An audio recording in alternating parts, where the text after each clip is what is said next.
किसी भूले बिसरे युग में मिस्र की रेत के नीचे एक विशालकाय दैत्य जिसका नाम करेश था अपनी गहरी नींद से जागा।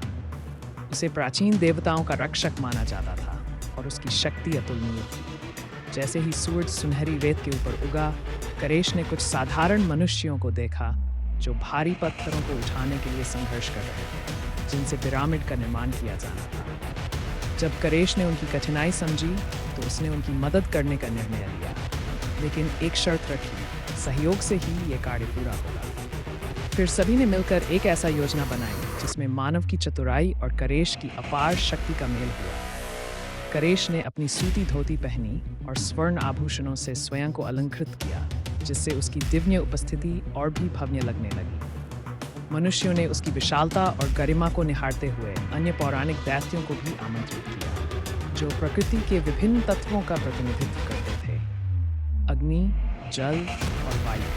प्रत्येक दैत्य ने पारंपरिक मिस्री परिधान धारण किया था और अपनी विशिष्ट शक्तियों के साथ इस निर्माण कार्य में योगदान दिया। अग्नि दैत्य ने पत्थरों को इस तरह पिघलाया कि वे पूरी तरह फिट हो जाएं। वहीं जल दैत्य ने एक जलकुंड बनाया, जिससे भारी पत्थरों को एक स्थान से दूसरे स्थान तक ले जाना आसान हुआ। लेकिन समस्या तब आई जब एक ईर्ष्यालु मानव गुट, जो दैत्यों की शक्ति से भयभीत था, पिरामिड के निर्माण को विफल करने की साजिश रचने लगा।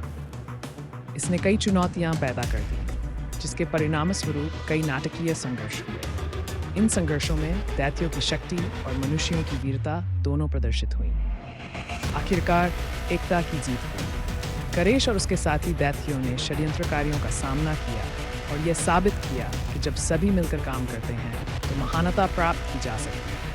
अंततः जब सूरज क्षितिज के पीछे अस्त हुआ तो उसकी सुनहरी किरणों में खड़ा पिरामिड उनकी अमर मित्रता और सहयोग का प्रतीक बन गया। ये कार्य पूरा होगा। फिर सभी ने मिलकर एक ऐसा योजना बनाई जिसमें मानव की चतुराई और करेश की अपार शक्ति का मेल हुआ। करेश ने अपनी सूती धोती पहनी और स्वर्ण आभूषणों से स्वयं को अलंकृत किया, जिससे उसकी दिव्य उपस्थिति और भी भव्य लगने लगी। मनुष्यों ने उसकी विशालता और गरिमा को निहारते हुए अन्य पौराणिक दैत्यों को भी आमंत्रित किया, जो प्रकृति के विभिन्न तत्वों का प्रतिनिधित्व करते थे: अग्नि, जल और वायु। प्रत्येक दैत्य ने पारंपरिक मिस्री परिधान धारण किया था और अपनी विशिष्ट शक्तियों के साथ इस निर्माण कार्य में योगदान दिया। अग्नि दैत्य ने पत्थरों को इस तरह पिघलाया कि वे पूरी तरह फिट हो जाएं। वहीं जल दैत्य ने एक जलकुंड बनाया, जिससे भारी पत्थरों को एक स्थान से दूसरे स्थान तक ले जाना आसान हुआ। लेकिन समस्या तब आई जब एक ईर्ष्यालु मानव गुट, जो दैत्यों की शक्ति से भयभीत था, पिरामिड के निर्माण को विफल करने की साजिश रचने लगा। इसने कई चुनौतियां पैदा कर दी, जिसके परिणामस्वरूप कई नाटकीय संघर्ष हुए। इन संघर्षों में दैत्यों की शक्ति और मनुष्यों की वीरता दोनों प्रदर्शित हुई। आखिरकार एकता की जीत हुई। करेश और उसके साथी दैत्यों ने षड्यंत्रकारियों का सामना किया और यह साबित किया कि जब सभी मिलकर काम करते हैं तो महानता प्राप्त की जा सकती है।